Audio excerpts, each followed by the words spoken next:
A portion of this video is sponsored by LastPass. Today we're going to take apart the Xiaomi Mi Note 10 Pro with its massive 108 megapixel camera. We're going to compare the internal hardware side by side with the almost 3 times more expensive Samsung Galaxy S20 Ultra, which also has a 108 megapixel camera. We'll see if the camera sensors inside look different than each other. It should be pretty interesting. Huge thanks to LastPass for sponsoring a portion of this video. One thing that makes life easier is not having to remember a ton of passwords for a lot of different apps or websites.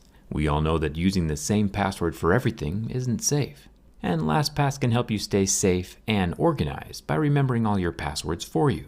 LastPass can fill in the username and password automatically, so you don't have to write anything down or keep resetting passwords when you forget.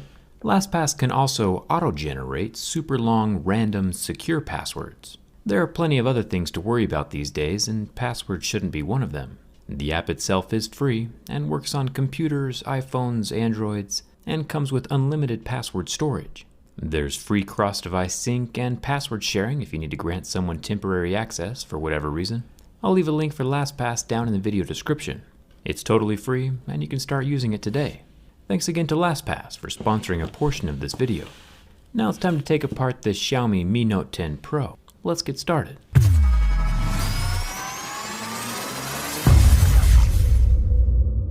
So I mentioned before that this Mi Note 10 Pro is probably the most feature-rich phone for the price on the market right now.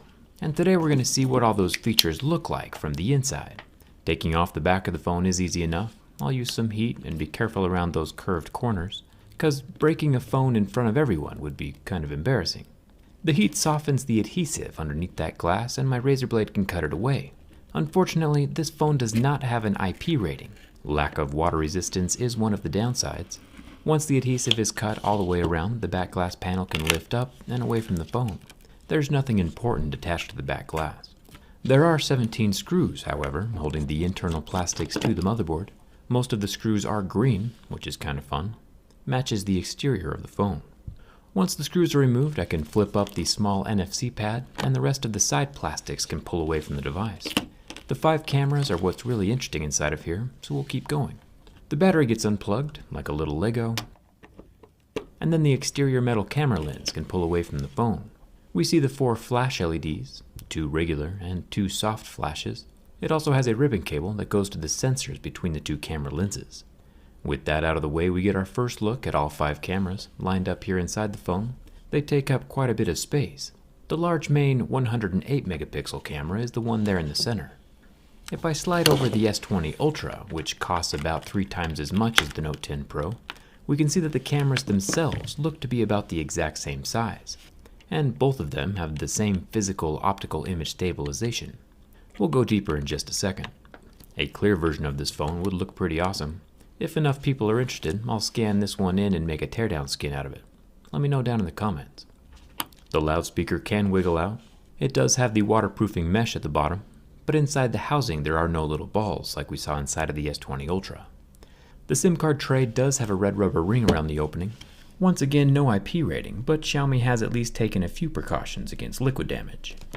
The battery inside of the Mi Note 10 is massive and removable. Thumbs up for that. This guy is a 5,170 mAh capacity. The Samsung S20 Ultra is a tad smaller at 5,000. Once again, pretty impressive for a phone this inexpensive.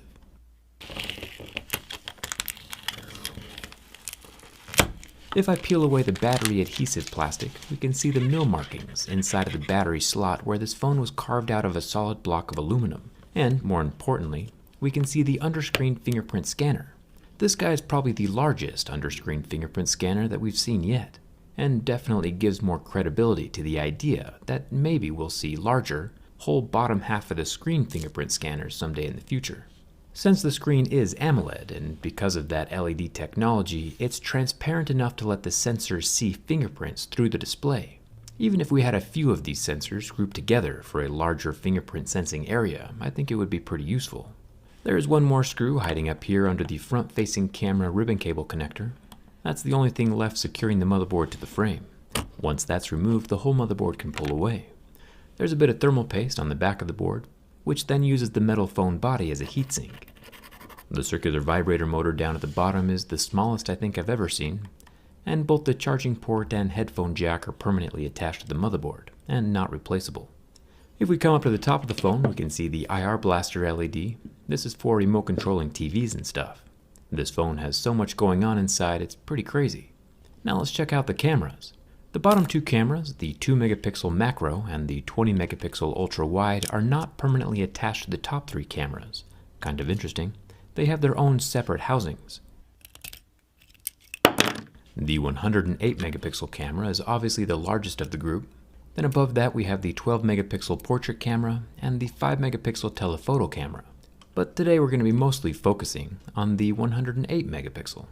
The only two phones that exist with 108 megapixel sensors right now are this one and the Samsung S20 Ultra, both of which are right here in front of us.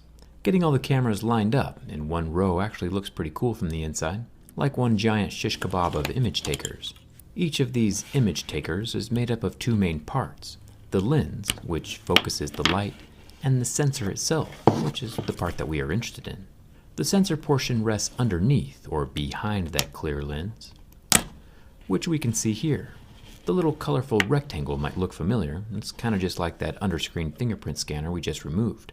Both of these rectangles receive light so they can take pictures. The clear lens on the exterior moves independently of the sensor.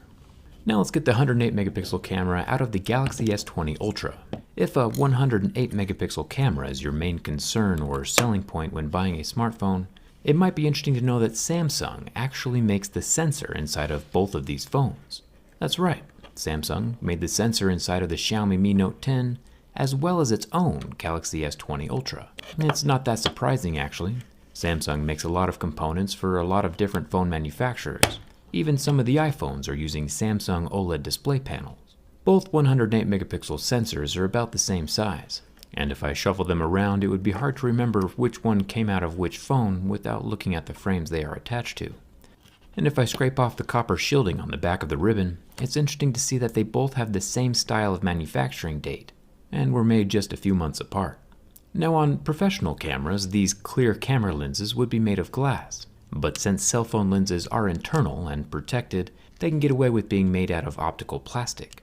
Both of the 108 megapixel cameras in each of the phones have plastic lenses. When taking pictures, sensor size is important of course, but the size of the sensor is not directly correlated with how many pixels it has. For example, the sensor inside of my regular camera is physically larger than these cell phone sensors, but only has 20 megapixels instead of 108. Another equally important aspect is the software that's actually receiving and interpreting the images from the sensor itself. There are a lot of variables that come into play when talking about cameras. I just think it's super interesting that out of the two 108 megapixel smartphone cameras that exist right now, Samsung makes both of them, and one phone costs 3 times more than the other. Of course, the software from each phone does play a big part in the image quality from each camera, so you'll have to watch a few camera comparison reviews to see what the real-life picture quality ends up looking like. But from an internal perspective, Samsung has made some nice hardware. Cramming 6 cameras into one phone, 7 if you count the fingerprint scanner, is pretty impressive. Xiaomi has done a good job of building the Mi Note 10 Pro, and it's nice to know that we can get a phone that does everything at a price that doesn't break the bank. Once I get all the screws in place and the back panel placed on, we can see that the phone still works and we can check out the camera, since the lens, isn't exactly in place anymore. It looks like the macro and wide angle cameras still work, but without that lens focusing light, everything else is just blurry for the 108 megapixel camera, and it just, doesn't work anymore. But still, a pretty fun experiment. If you enjoy seeing phones reviewed from the inside, hit that subscribe button if you haven't already, and since we're all doing the social distancing thing, come virtually hang out with me on Instagram and Twitter. And let me know what you think of these two phones down in the comments. Thanks a ton for watching. I'll see you around.